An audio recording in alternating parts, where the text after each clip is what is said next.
Alright, how's it going, everyone? Alright, I know this has been a long time in the making, but I'm actually going to finish this LP that I started quite some time ago.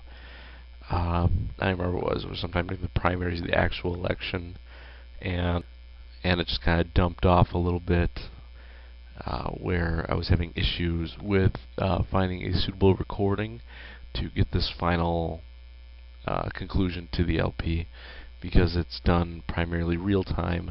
So giving you screenshots, I mean, really wouldn't capture kind of the closeness or the likeness of an actual election. This one's kind of cool because it lets you see the results as the states come in, so you kind of feel like you're watching a real election. So something cool, kind of want to share it with you. So I'm going to get to it. Just want to recap here. We're looking at the polls just before the next day, so the election starts. Looking at the polls, Bovice, the Culottes party, with Bovice on the top of the ticket with Johnny America as his number 2, polling at about 18.1%. Estimated 138 electoral votes. I believe last we left him off, Vice is having a bit of slide in the down region, off a couple of scandals, I believe. And then we have Anderson from the Imperial Party. His running mate is actually Stephen Colbert. I'm sorry, that's not the Imperial Party. I don't really fucking remember what party that was that they were with, but I don't think it really matters. All I remember is that they didn't have an actual challenger. Anderson was the only one in his primary. McWinsauce of the Socialistas Party is at the top of the ticket, with actually himself on the underside of the ticket. So he's actually running for sole possession of the executive branch, both president and vice president. So he is both first and second in line for the presidency. So if he dies, he would then be able to take the reins, but then again he'd be dead, so we'll just kind of move on from there. Anyways, I digress. Then there's the Progressive Party for submission to our glorious northerly neighbors. I believe is the name of it, which Beaverson is running for president, and Duffman is running for vice president. And then lastly is the Imperial Party, where Goodrich is running for president, and Turgidson is his running mate. We're going to look at the polling results real quick. I mentioned at the beginning with Vice, kind of forgot about that in the other ones. Anderson's at about 13.8, and Anderson has about 22 estimated electoral votes, and he's actually of the Truthiness Party, which kind of goes along with the Colbert running mate thing. McWinsauce with the Socialistas polling at about 16.4%, with an estimated 120 electoral votes. Beaverson is polling 15.5% with an estimated 45 electoral votes, and Goodrich is polling at 15.4% with an estimated 114 electoral votes, and there is, it appears, 213 electoral votes for grabs. So we'll see, as there's about 20.7% undecided, and we'll run through this and see what happens. It doesn't look like anyone has any particular region that they're dominating in. Everyone's kind of scattered here and there from sea to shining sea. Everyone's pretty much all over, spots everywhere.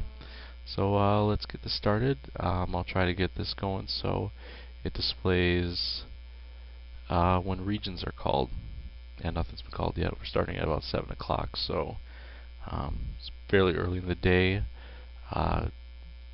They're apparently already calling Georgia for McWinsauce, so That's pretty quick before I can even explain everything, so I'll kind of hold off on this. It'll show the top 4 contenders at the bottom. It'll be arranged by estimated and actual electoral votes. Um, it'll show the popular vote that each candidate has below their name, with the percentage of the vote just above that. So, and we'll see the actual vote below, I believe, and the projected one will be the one on the left of that forward slash. So like I said, here's McWinshaw Georgia, and the popular vote overall will be up here. So you can either follow it up here or down here with the top 4. There are 480 electoral votes up for grabs. They'll need 270 to get the proper amount of electoral votes to get the presidency. Otherwise, it's decided by Congress. So let's run this and see where this goes from here. And Indiana, they're calling for Goodrich. Virginia calling for Goodrich. South Carolina calling for Goodrich. Kentucky for Goodrich. He must have sizable leads in order for them to be calling those. Yeah, it looks like South Carolina is pulling just under half already, with only 1% showing, so it's pretty quick still. Vermont calling for McWinshaw. So a little bit of leads right now between Goodrich and McWinshaw, jumping out to an early start on this. And let's see what happens here. A little slow moving. Only a few states are actually counting. A lot of these polls close 8, 9, 8. So as we hit 7:30, we're going to start seeing some of these close. Ohio goes McWinshaw, so he jumps out in the lead. It's going to be a close one. North Carolina goes McWinshaw as he pushes ahead of Goodrich. And McWinshaw appears to have a pretty good lead here in some of these. Goodrich gets West Virginia. So it's starting to even out a little bit as we're still in the 7 o'clock hour. And a lot of these aren't closing yet.